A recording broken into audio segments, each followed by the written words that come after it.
The next storyteller is going to be Sandi Marx. Sandi Marx is the next storyteller. And Sandy's right here. I don't think I have to kill any time. I guess just keep it going for Sandi Marx. How do I follow that? That's a tough act to follow. Okay, so it's a typical Saturday in my house, and my husband's on his cell phone, and he's talking to a patient. It's going to be another emergency. Now, being married to him, I expect it now, but when I first met him, I didn't think emergencies would come every weekend. My husband's not an obstetrician, he's not a brain surgeon, he's a dentist.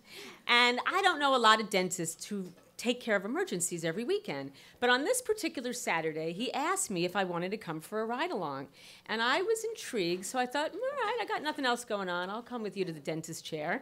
So I said, but who's the patient? He said, well, we're picking her up. She's staying at a friend's house. She's only in town a few days because she's performing. It's Carole King. Now, if anyone here doesn't know, if you're a Luddite or if you're under 18, Carole King well, she's my hero. She sings songs like, you make me feel like a... But I'm not going to sing it because I can't sing. But she's brilliant. And I always loved her because she was a Jew from Brooklyn with lots of big hair, and she's been performing for my entire lifetime. And my husband treats all the patients as if they're just teeth, and I see Carole and her teeth as something seriously special.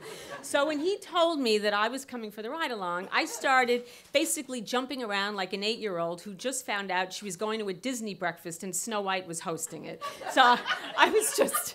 So, as a kid, my sister and I, when we were teenagers, spent a lot of time at home. My sister was always sick. She was born with a cardiac condition, which is now very curable, but back in the 1960s, it was a tough thing. So I would entertain her by staying home with her a lot, and we lived in a ground floor apartment in Forest Hills, and we had a casement window in our bedroom. And at that time, the Tapestry album came out when we were in high school, and on that album cover, Carole is sitting in a window seat with a cat. So my sister and I, every day, would sit in our little casement window with our cat Strawberry, and we would fashion ourselves in repose, and we would sing her whole catalog. And because we lived on the ground floor facing Yellowstone Boulevard, you would think that this would be noticed, but instead we were like these Romany gypsy children trying to like drum up hand-reading business, but nobody even noticed us. So we would do that every day, and we worshiped her because she represented everything we wanted to be when we grew up. So here I am, standing in my closet, frozen as an adult, thinking, I'm going to meet Carole King for the first time, and I don't want her to think that I'm just a dentist's wife. I've got to be more than that. I have to be more like a natural woman, like Carole.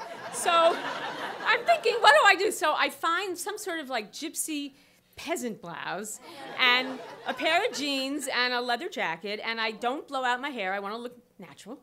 And I don't wear a lot of makeup, and Keith says, get in the car. So we go, and I look in the mirror before we leave, and I think, yeah, I pretty much look like I did in 1973 in Central Park with 100,000 other permed girls standing there just rawing for our Carole, and we get in the car and we start going down the Bronx River Parkway. Now, I have a plan that I'm going to really have a moment with Carole, so I try to find some soft rock on the radio. Because I'm thinking when she gets in, maybe we could kind of scat together or improv. But thankfully, it's a Beatles block, so I don't have to worry about making a complete asshole of myself. And Keith is so sweet. He just says, just be yourself. She's just a person. Not to me. She is a goddess. So we get to the Upper West Side, and she's literally waiting outside in front for us, which would be unheard of. Like, she wasn't a diva at all. She was just a perfect angel. It was as if I was picking up a girlfriend to go to Fairway to buy sturgeon. She was just standing there. So we have a two-door car, and I get out to let her in because she's going to ride shotgun, and I'm going to sit in the back. And I see her, I get out, and I'm damp. I'm wet, because this is one of the most thrilling moments of my life. And I give her a hug, and I'm hoping that the seepage doesn't reach her, because I know I'm soaking through my clothes.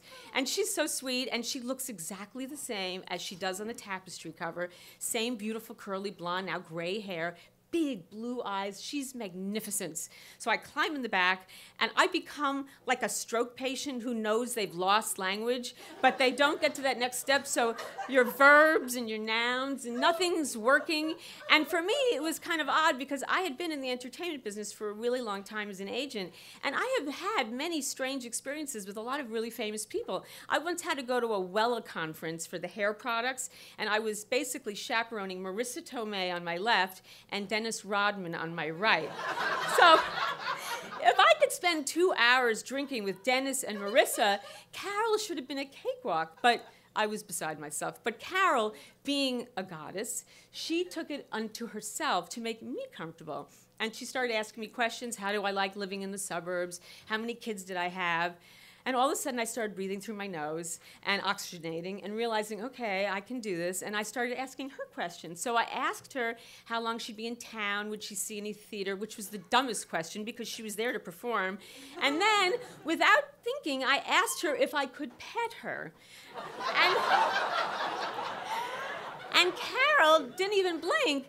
She said, okay. But I was sitting right behind those famous curls, and they were there, and I had to just cop a feel. I needed to wrap my fingers around Carol's hair.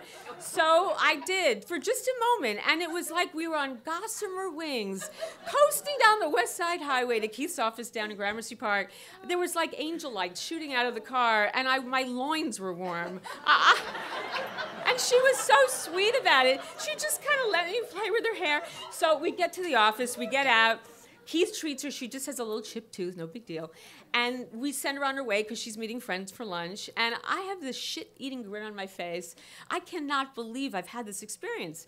So we get back in the car, and Keith looks at me. He sees me smiling. And I keep thinking my sister would have been so shocked and thrilled if she could have participated in this. And I'm hoping that maybe she saw it from wherever she was because it was such a magical day. And then more than that, I thought about my hero, Keith Marshall, DDS, because without him, I would not have had the most extraordinary Saturday with Carol and her hair.